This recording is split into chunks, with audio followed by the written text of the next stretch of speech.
Le ministre des Finances, Éric Girard, est avec nous en studio. C'est un moment, disons, assez incertain dans la vie politique, économique du Canada et du Québec avec ces tarifs douaniers de 25 % qui, selon le président Donald Trump, vont s'appliquer aux exportations canadiennes vers les États-Unis dès demain. M. Girard, bonjour. Bonjour.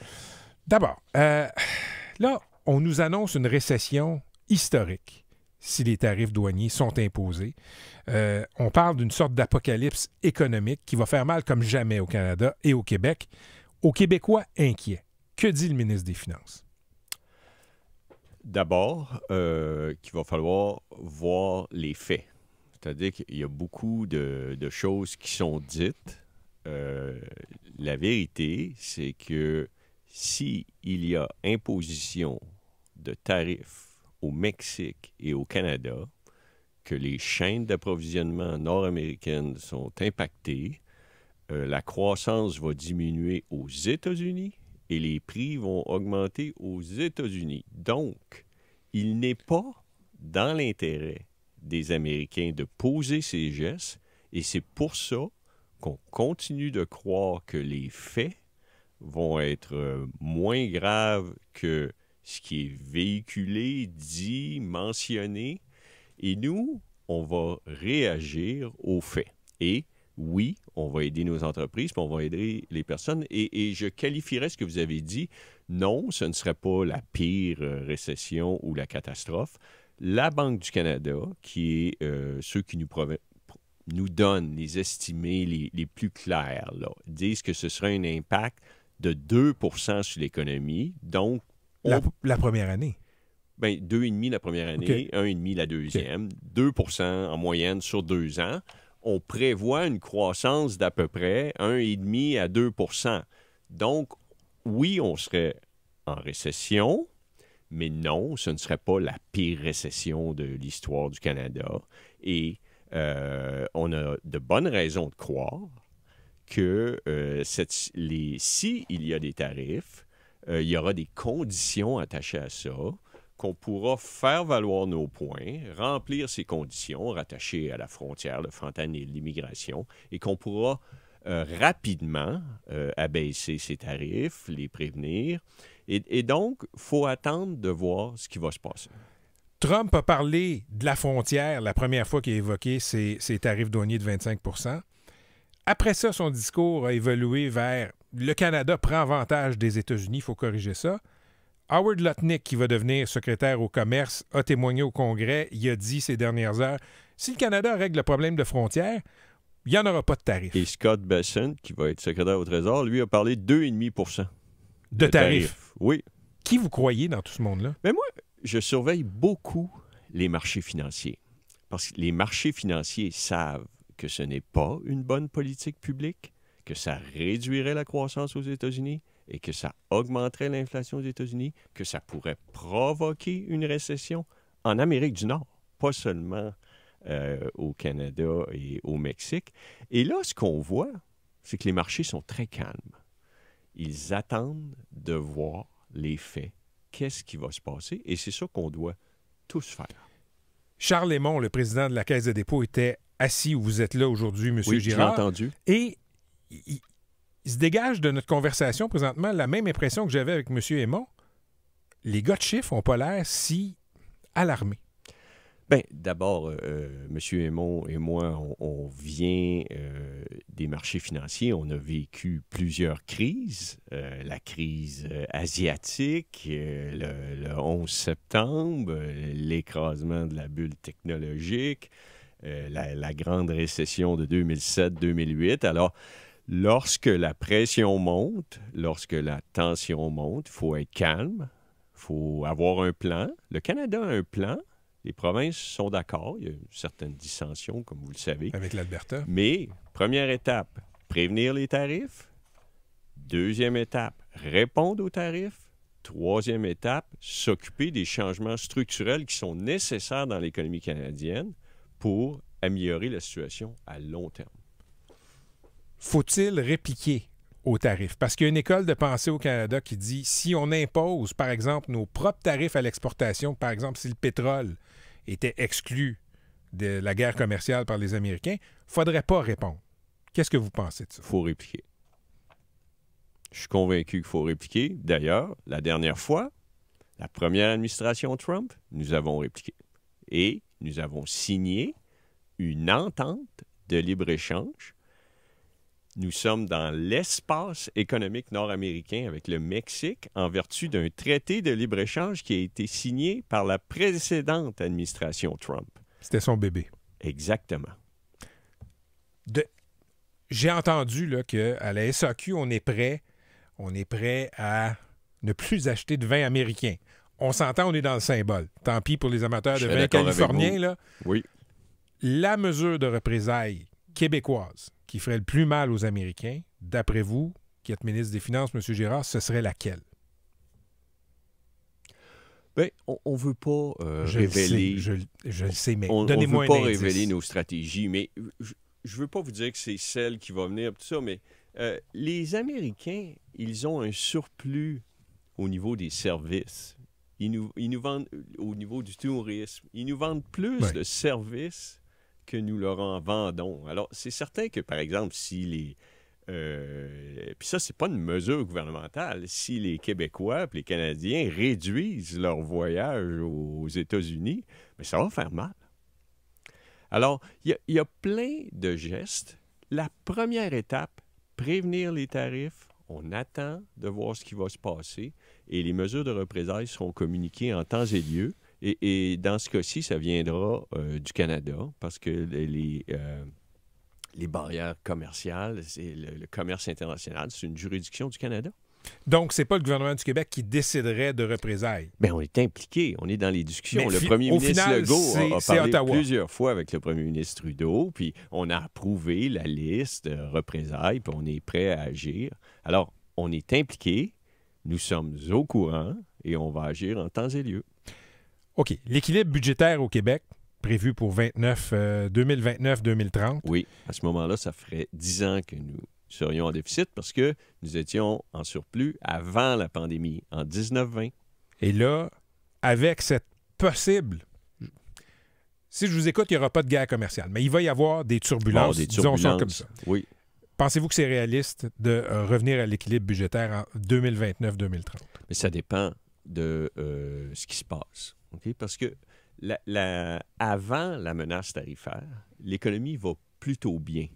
Oui, les investissements sont faibles parce que là, il y a une période d'incertitude, puis les entreprises veulent savoir ce qui va se passer, mais la consommation, le secteur résidentiel, la dépense gouvernementale, les données économiques au Canada et au Québec sont correctes présentement avant l'imposition de tarifs.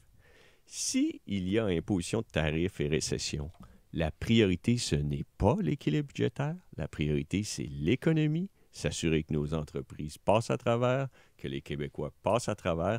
Et à ce moment-là, l'équilibre budgétaire devient un objectif secondaire au bien-être de la société canadienne et québécoise, qui est l'économie. Donc, vous n'aurez pas peur de faire des déficits plus grands que 11 milliards s'il faut aider les individus et les entreprises québécoises en cas de guerre commerciale avec les États-Unis? Bien, moi, je vais être clair, là. Je suis un économiste, je suis ministre des Finances du Québec. Vous n'aimez pas ça, avoir un déficit? Je suis le fiduciaire des finances publiques.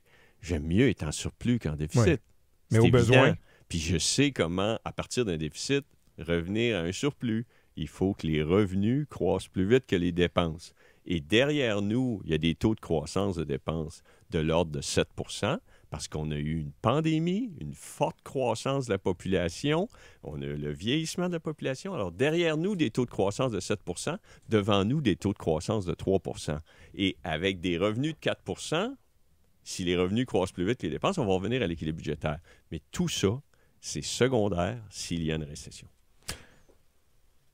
L'aide aux entreprises. Oui. En cas de guerre commerciale. Oui. Ça va ressembler à quoi? Bien, ça va ressembler à ce que nous avons fait durant la pandémie, dans le sens que on offre des liquidités aux entreprises qui sont profitables avant l'imposition de tarifs. On regarde leur bilan. On donne des liquidités disponibles. En fait, on offre le bilan du gouvernement du Québec, c'est-à-dire qu'on est prêt à prêter aux entreprises au même taux que le gouvernement emprunte. Donc, pas cher.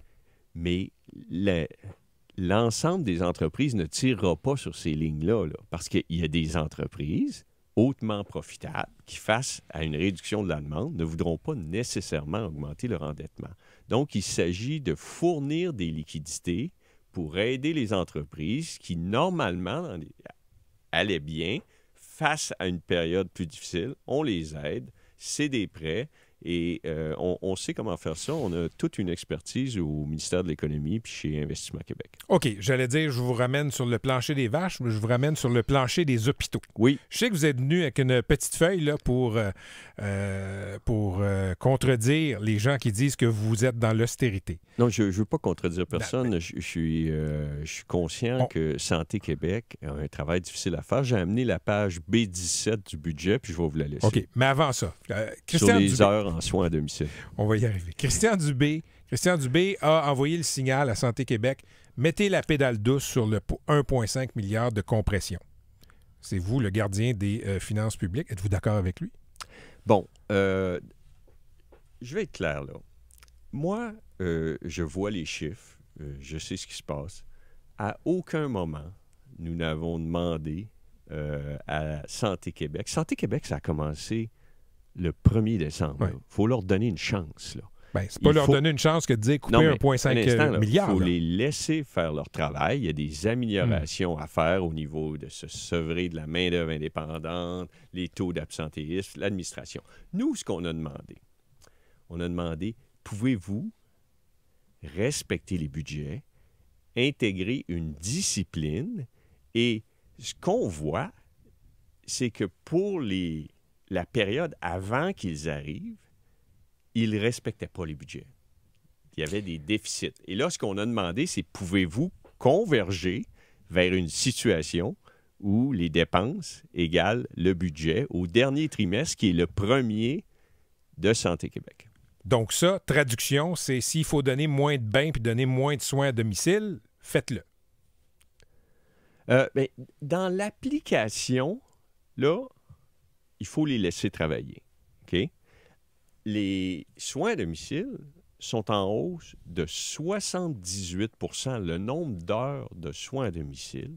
Le gouvernement du Québec en a fait une priorité parce qu'on a compris que les gens aimaient mieux être chez eux. Puis c'est plus payant collectivement. Bon, non, mais aussi, c'est ce que les citoyens veulent. On a augmenté les heures de soins à domicile de 78 % depuis 19-20, depuis 2018-2019, depuis notre arrivée au pouvoir. Il y a un effort important qui est fait. Maintenant, la demande augmente en même temps. Fait que faut être conscient que la population vieillit, la population augmente, c'est des conditions difficiles. Moi, je fais pleinement confiance à Santé Québec. Ils viennent d'arriver et on veut tous que le réseau fonctionne pour les Québécois. Et il y a plus de 20 000 rendez-vous par jour dans le réseau. 20 000. Il y a les urgences... Monsieur Girard, je ne veux pas être méchant, mais quand vous dites 20 000 rendez-vous, ça donne une idée de rien. Ce qui donne une idée de quelque chose, c'est toutes les histoires de services coupés, de services à domicile, de postes non affichés. Je comprends, là. Il y a plus de 50 000 hospitalisations. Mais on ne peut pas faire ça sans... Êtes-vous d'accord avec moi? Je vous pose une question. Êtes-vous d'accord avec moi que enlever de l'argent dans le réseau, c'est impossible de le faire sans toucher au service? On n'a pas enlevé d'argent. Ben voyons, le 1,5 milliard qui est coupé en fin d'exercice, c'est quoi? Lorsque je vais déposer les comptes publics, la santé va avoir dépensé plus que son budget. OK, bien expliquez aux gens qui nous écoutent d'où vient le 1,5 milliard qu'on a demandé à Santé Québec de couper dans les CIS et les CIUS. 1,5 milliard représente ce qui était l'excès des budgets, l'excès des dépenses par rapport au budget pour la période avant que Santé Québec arrive. Oui. Après que Santé Québec est arrivé, dans le dernier trimestre, on leur a demandé de converger vers une situation où ils seront à l'équilibre au dernier trimestre. Ça peut-tu se faire sans couper les services? Mon point là, sur les, ça peut-tu se faire sans affecter les services? Un instant.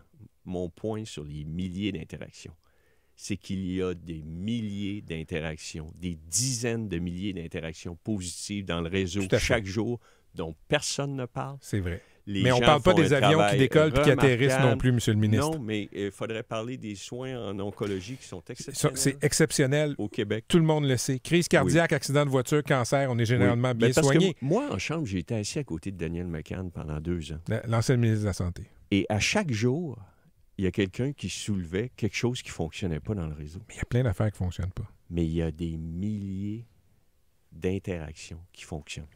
Des dizaines de milliers. Dernière question. Élection en 2026, allez-vous vous représenter? Je n'ai pas pris cette décision-là. Okay. C'est une décision que je vais prendre avec ma famille, mes enfants. Comment ils se sentent? C'est extrêmement s'il fallait prendre la décision-là? C'est un privilège, le service public. C'est un honneur. Je travaillais extrêmement fort lorsque j'étais trésorier de la Banque nationale. Je travaille encore plus fort comme ministre des Finances du Québec et ça va continuer. Comment votre famille vit avec les critiques? Chacun a ses intérêts. Mes enfants ont 23, 22 ans. C'est quand même tough de voir son père se faire dépeigner comme ça la par l'actualité. priorité dans leur vie, c'est pas la vie de leur père. Alors, ce sont des excellents conseillers. Je me tourne souvent vers eux. Ils sont sévères envers le travail de notre gouvernement, de leur père. Ah oui? Et j'ai d'excellentes discussions avec eux. Merci d'être venu nous visiter en studio et d'avoir parlé aux auditeurs ce matin. Toujours un plaisir. Merci beaucoup. Merci.